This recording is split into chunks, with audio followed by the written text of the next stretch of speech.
Okay, so now in this video we're gonna work on our player pickup script.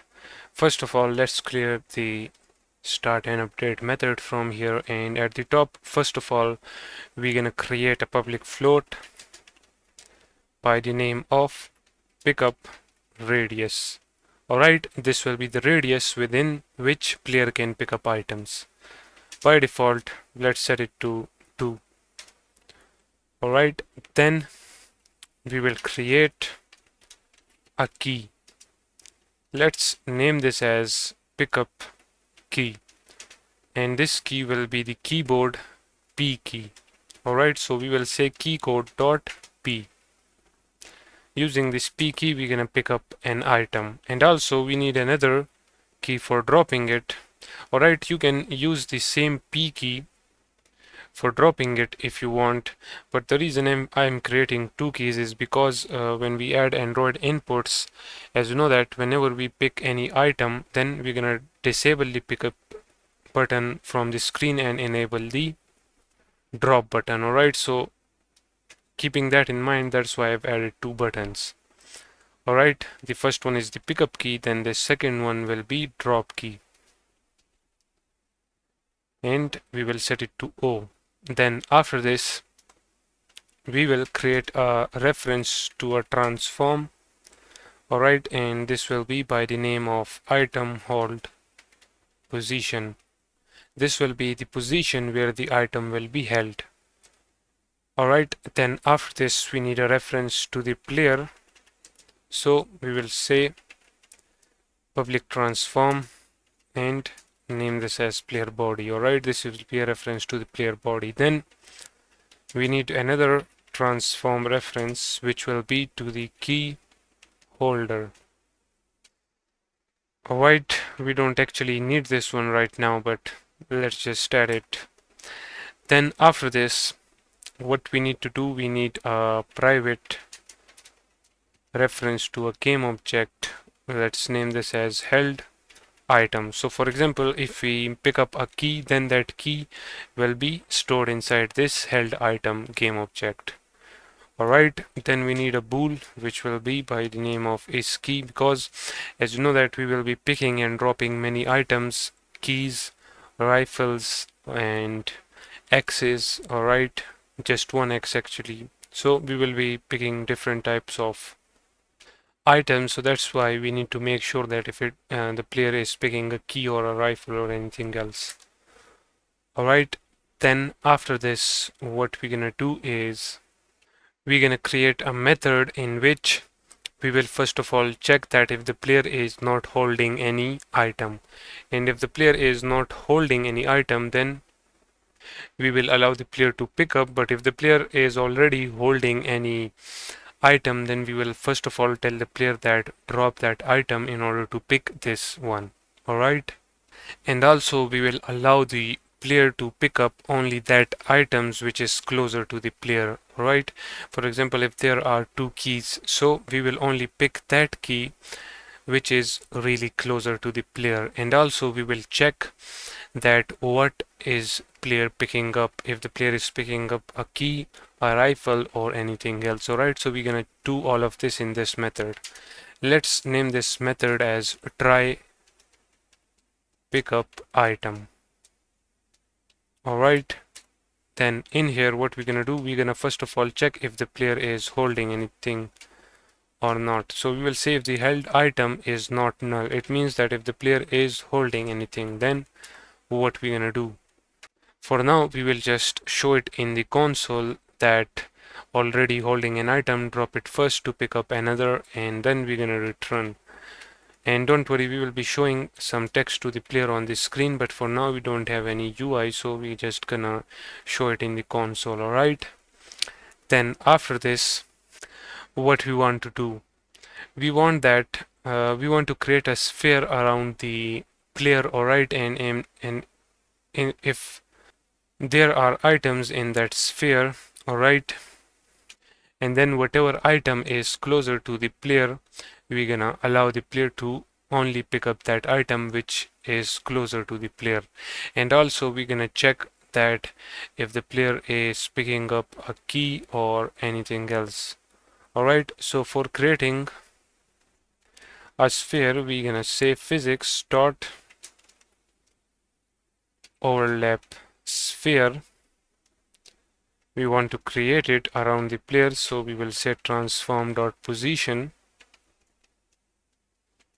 Then we want its radius to be the same as pickup radius.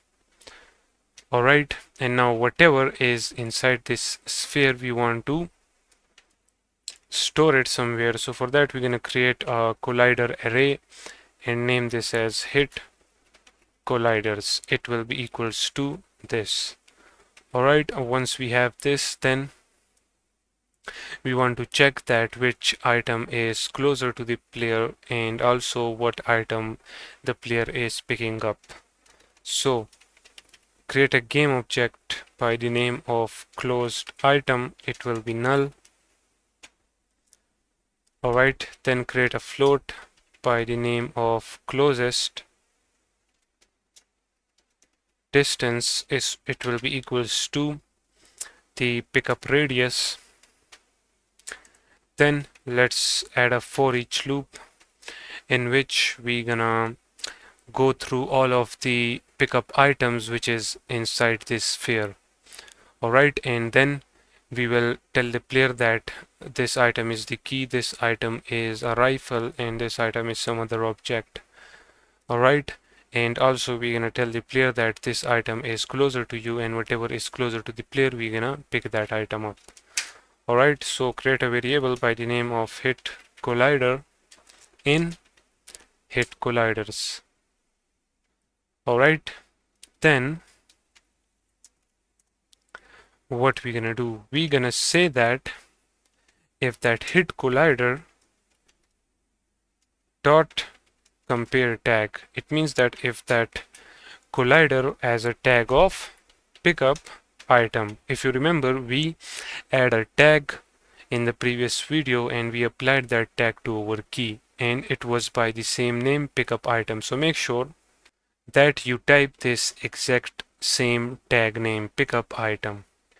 Alright, so if there is a key closer to the player or there are two keys closer to the player, then what we want to do, we want to pick the closest key.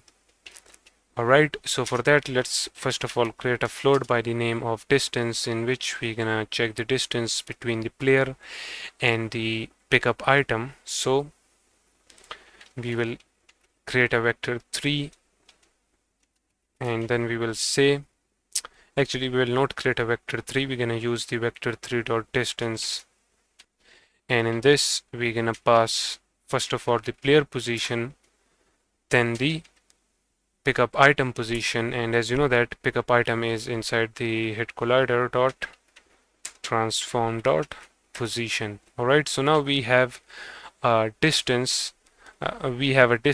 measured.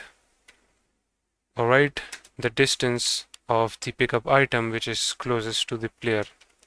Then we're gonna check that if that distance is less than the closest distance. If that is the case, then closest distance will be equals to distance and closest closed, we actually name it as closed item. This should be closest item. Alright, add a T at the end, closest item. So the closest item will be then equals to the hit collider item. Alright, and as you know that we name our key as we tag our key as pickup item. So now whatever key we add, we have to tag that key as pickup item. Alright, and as you know that now we are storing all of the keys in this pickup item tag. So whenever we pick up a key, we're gonna set the isKey bool to true, because yes, it's a key, and that's it. Right here, make sure that you add P in this sphere. Then right at the top, create a update method. And in this update method, we're gonna say that if input dot get key down, and that key is the pickup key, then we're gonna call this try pickup item method. Alright, now you guys will be thinking that we have added a pickup item method. Now we should be able to pick up any item, but no, because right now we are just picking up the item which is closest to the player, and we are checking if that item is a key or not. But if you notice, we have this item held position and the key holder and everything else. Alright, what I mean by this is right now we are not setting up a place where this key should appear after picking up. Alright, we want this key to be in the player hands, just as you saw in the introductory video. Alright, we want to set up a location for the pickup item. Alright, and that location will be the player body. So what we're gonna do right here is we're gonna create a method for that, which will be by the name of pickup, and this will need a game object as a parameter. Let's name this as item. Alright, then in here we will add our pickup logic. So first of all, the held item will be equals to the item. Then we're gonna say held item dot get component. We want to get the collider from that pickup item. Alright, whatever the player pickup, we want to get that item collider, because when we pick up any item we want its collider to be disabled. Alright, so we will disable that, and also we will disable its physics as well, so that it doesn't fall down to the ground whenever the player picks it up. Alright, so for that we're gonna check if the player if the held item has a rigid body. So we're gonna check that if held item dot get component rigid body. Alright, so if it has a rigid body, then what we're gonna do, we're gonna say held item dot get component rigid body, and from the rigid body we need the is kinematic bool. So you will say dot is kinematic, and we're gonna set it to true. Alright, then we're gonna check that if it's the key, if the player picks up any key, then we want that key to be appear in the player hand. Alright, and wherever the player walks, we want that player to move with the player. So for that, first of all, we need to move this key inside the player body so that it moves with the player. So for that we're gonna set the held item parent. Alright, and we will set the parent of the key, and the parent will be the player body. So we will say dot set parent player body. Alright, as you know that we have already made a reference to the player body right there.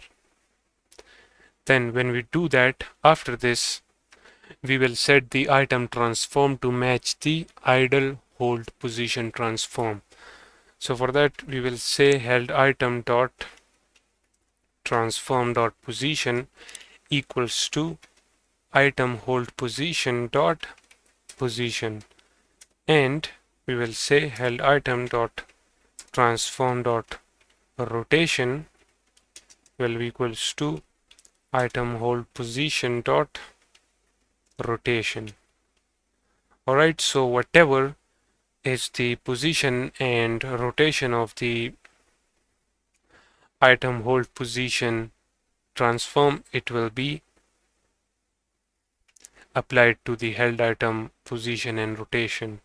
Then when we pick up anything, we want to show it in the console and also to the player, but as I told you, for now we don't have any UI, so we're gonna say debug.log, then we will say picked up, and we will show that item name, so you'll say item dot name.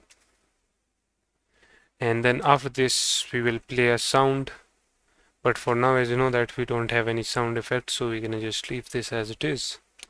Alright, then we need to call this pickup item somewhere. So for that, what we're gonna do is right outside this for each loop, inside the try pickup item method, we're gonna add a if condition, and we're gonna say if the closest item is not null, then what we want to do, we want to pick it up and set it in the player hand. So for that, we will call the pickup method, and we're gonna pass the closest item to it.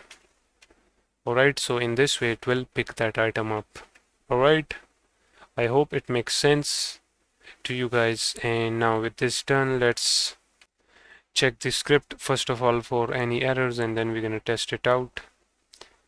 Alright, right here we need to move this in here and then add a plus sign. We forgot to do that.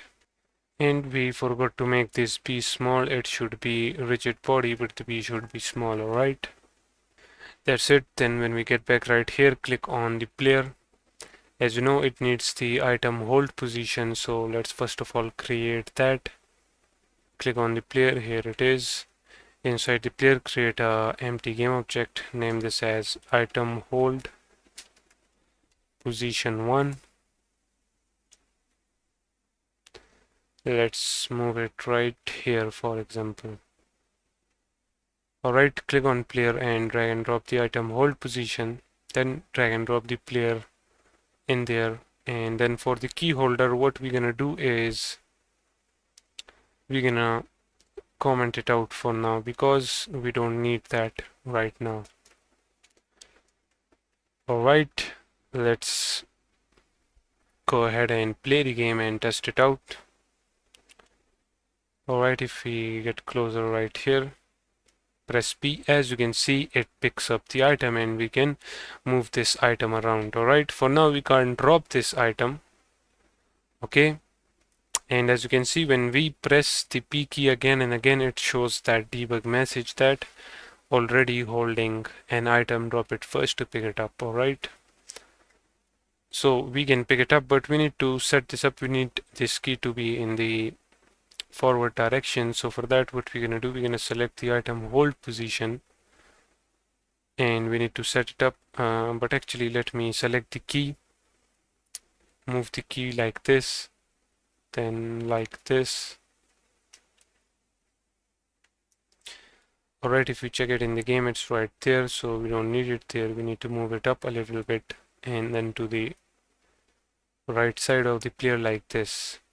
Alright, move it up and then to this side. Alright, it looks good now, but just move it a little bit back.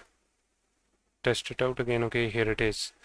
Now before stopping the game, select the key and click on copy component. Let me copy it 2 times just to make sure it is copied. Then stop the game, select the item hold position 1, click on these 3 dots, click on paste and then paste component values. Alright, then let's go ahead and play the game again. Alright, now if we pick it up again, now as you can see it is in the same position as we set it up. Alright, and we can move around in the environment. As you can see,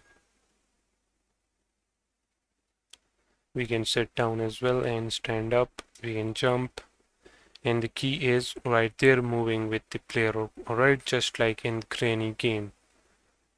Okay, so now we can pick up item. Now in the next video, what we're gonna do, we're gonna add a drop item mechanics. So with this done, let's end this video right here.